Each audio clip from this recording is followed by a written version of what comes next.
Hi friends, Jesus with us ಚಾನೆಲ್ಗೆ ನಿಮಗೆ ಮತ್ತೆ ಸ್ವಾಗತ. ದಯವಿಟ್ಟು ವಿಡಿಯೋವನ್ನು ಸ್ಕಿಪ್ ಮಾಡದೆ ಪೂರ್ತಿ ನೋಡಿ ದೇವರ ವಾಕ್ಯವನ್ನು ಸಂಪೂರ್ಣ ತಿಳಿಯುವಿರಿ. ನೀವು ಫಸ್ಟ್ ಟೈಮ್ ನಮ್ಮ ಚಾನೆಲ್ಗೆ ಬಂದಿದ್ದಾರೆ, ದಯವಿಟ್ಟು ಸಬ್ಸ್ಕ್ರೈಬ್ ಮಾಡಿ. ವಿಡಿಯೋವನ್ನು ಲೈಕ್ ಮಾಡಿ, ವಿಡಿಯೋವನ್ನು ನಿಮ್ಮ ಸ್ನೇಹಿತರಿಗೆ ಶೇರ್ ಮಾಡಿ. ನಿಮ್ಮಿಂದ ನಮಗೆ ಹೊಸ ವಿಡಿಯೋ ಮಾಡಲು ಸ್ಫೂರ್ತಿ ಸಿಗುತ್ತದೆ.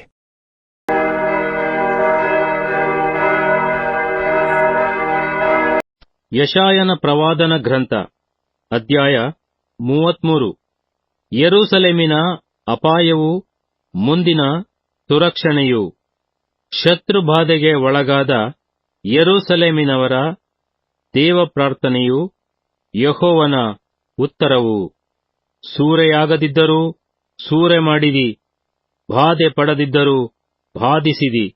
ನಿನ್ನ ಗತಿಯನ್ನು ಏನು ಹೇಳಲಿ? ನೀನು ಸೂರೆ ಮಾಡಿಬಿಟ್ಟ ಮೇಲೆ ನೀನೂ ಸೂರೆಯಾಗುವಿ. ಬಾಧಿಸಿಬಿಟ್ಟ ಮೇಲೆ ನಿನ್ನನ್ನು ಬಾಧಿಸುವರು. ಯೆಹೋವನೇ, ನಮ್ಮನ್ನು ಕರುಣಿಸು, ನಿನ್ನನ್ನು ಕಾದುಕೊಂಡಿದ್ದೇವೆ. ಪ್ರತಿ ಮುಂಜಾನೆಯೂ ನಮಗೆ ಭುಜಬಲವಾಗಿಯೂ ಇಕ್ಕಟ್ಟಿನಲ್ಲಿ ನಮಗೆ ರಕ್ಷಣೆಯಾಗಿಯೂ ಇರು. ಭೋರ್ಗರೆಯುವ ಶಬ್ದಕ್ಕೆ ಜನಾಂಗಗಳು ಓಡುವವು. ನೀನು ಏಳುವಾಗ ರಾಜ್ಯಗಳು ದಿಕ್ಕಾಪಾಲಾಗುವವು. ನೀವು ಕೊಳ್ಳೆ ಹೊಡೆದದ್ದನ್ನು ಇತರರು ಮಿಡತೆಗಳಂತೆ ಕೊಳ್ಳೆ ಮಾಡುವರು.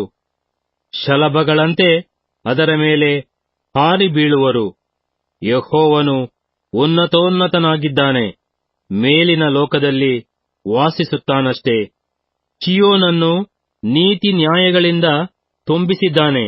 ಜ್ಞಾನವೂ ತಿಳುವಳಿಕೆಯೂ ರಕ್ಷಣಾ ಕಾರ್ಯ ಸಮೃದ್ಧಿಯೂ ಇರುವುದರಿಂದ ನಿನ್ನ ಕಾಲದಲ್ಲಿ ಸ್ಥೈರ್ಯವಿರುವುದು. ಯೆಹೋವನ ಮೇಲಣ ಭಯಭಕ್ತಿಯು ನಿನಗೆ ನಿಧಿಯಾಗುವುದು. ಇಗೋ, ಸಿಂಹವೀರರು ಹೊರಗೆ ಹಾಹಾಕಾರ ಮಾಡುತ್ತಿದ್ದಾರೆ. ಸಮಾಧಾಯಕ ರಾಯಭಾರಿಗಳು ಘೋರವಾಗಿ ಅಳುತ್ತಿದ್ದಾರೆ.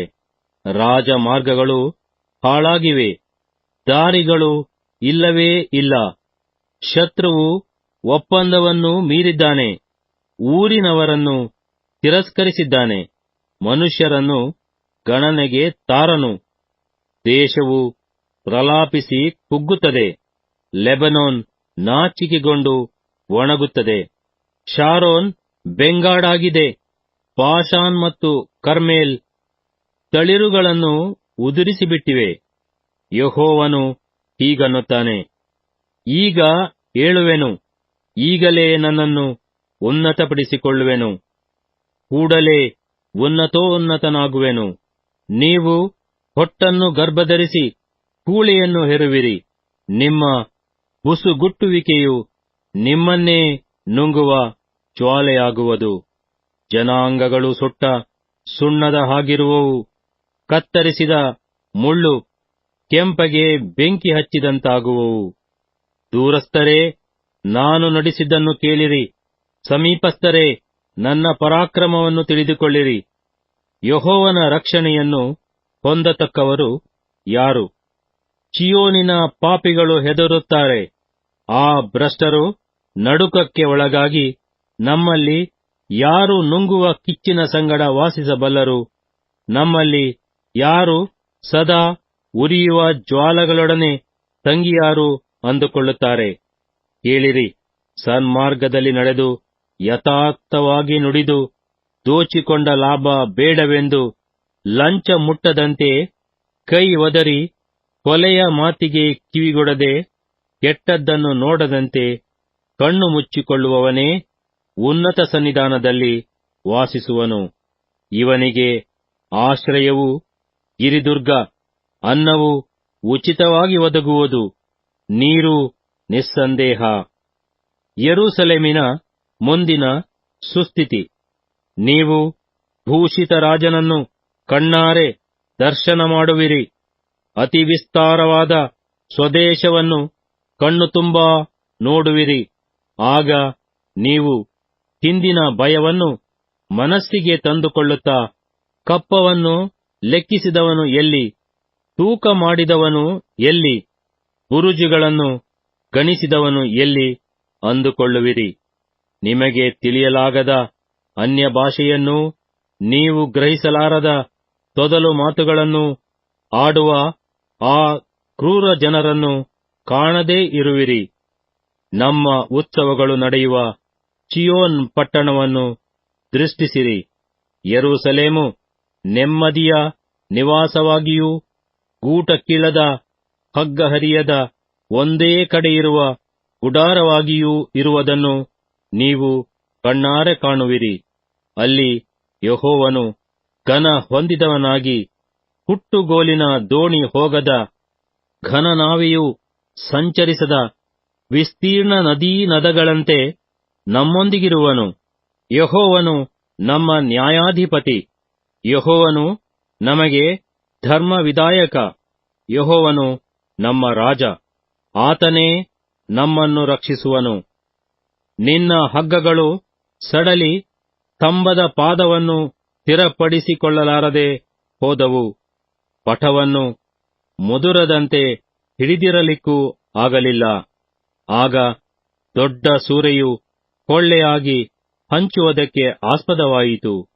ಕುಂಟರೂ ಸುಲಿಗೆ ಮಾಡಿದರು.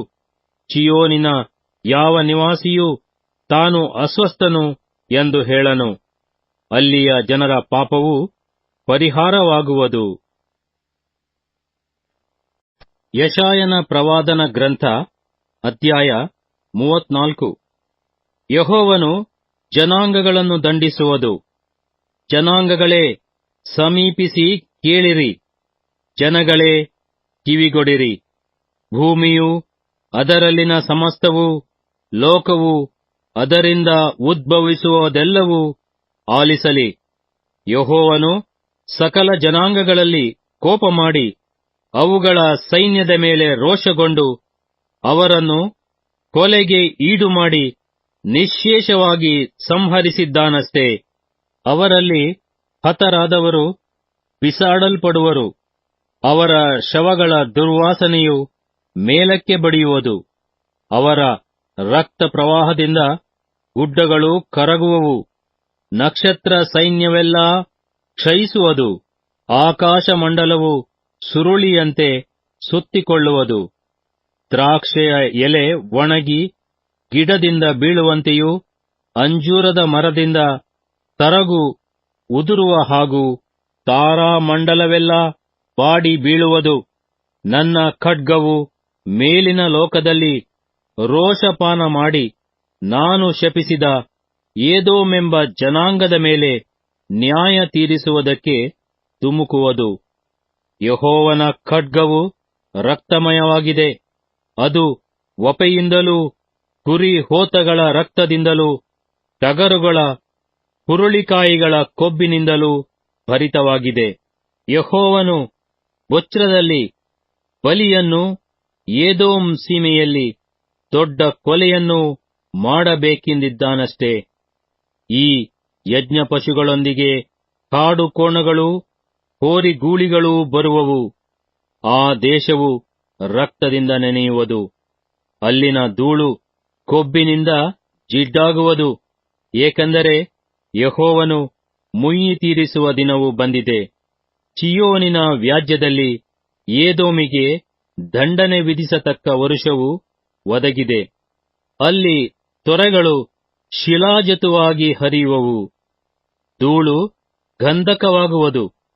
ದೇಶವೆಲ್ಲ ಉರಿಯುವ ಶಿಲಾಜತುವಾಗುವುದು. ಅದು ಹಗಲಿರುಳು ಆರದು. ಅದರ ಹೊಗೆ ನಿರಂತರ ಏರುತ್ತಿರುವುದು. ದೇಶವು ತಲತಲಾಂತರಕ್ಕೂ ಹಾಳು ಬಿದ್ದಿರುವುದು. ಯುಗ ಯುಗಾಂತರಕ್ಕೂ ಅಲ್ಲಿ ಯಾರೂ ಹಾದು ಹೋಗರು. ಅದು ಕೊಕ್ಕರೆ ಮುಳ್ಳುಹಂದಿಗಳ ಹಕ್ಕು ಆಗುವುದು. ಕಾಗೆ ಗೂಗೆಗಳು ಅಲ್ಲಿ ವಾಸಿಸುವವು. ಯೆಹೋವನು ಅದರ ಮೇಲೆ ಪಾಳೆಂಬ ನೂಲನ್ನು, ಪಾಳೆಂಬ ಮಟ್ಟಗೋಲನ್ನು ಎಳೆಯುವನು. ಅಲ್ಲಿ ಪಟ್ಟಕ್ಕೆ ಕರೆಯಲು ಪ್ರಮುಖರಲ್ಲಿ ಯಾರೂ ಸಿಕ್ಕರು. ದೇಶದಲ್ಲಿ ಪ್ರಧಾನರೇ ಇಲ್ಲ. ಅಲ್ಲಿನ ಅರಮನೆಗಳಲ್ಲಿ ದಬ್ಬೆಗಳ್ಳಿಗಳು, ಕೋಟೆಗಳಲ್ಲಿ ಮುಳ್ಳುಗಿಳ್ಳುಗಳು ಹಬ್ಬಿಕೊಳ್ಳುವವು. ಅದು ನರಿಗಳಿಗೆ ಹಕ್ಕೆಯಾಗಿಯೂ ಉಷ್ಟ್ರಪಕ್ಷಿಗಳಿಗೆ ಎಡೆಯಾಗಿಯೂ ಇರುವುದು. ಕಾಡು ನಾಯಿ ತೋಳಗಳು ಅಲ್ಲಿ ಸಂಧಿಸುವವು. ದೆವ್ವವು ತನ್ನ ಜೊತೆಯನ್ನು ಕೂಗುವುದು. ಬೇತಾಳವು ಅಲ್ಲಿ ಹಾಯಾಗಿ ಆಸರೆಗೊಳ್ಳುವುದು.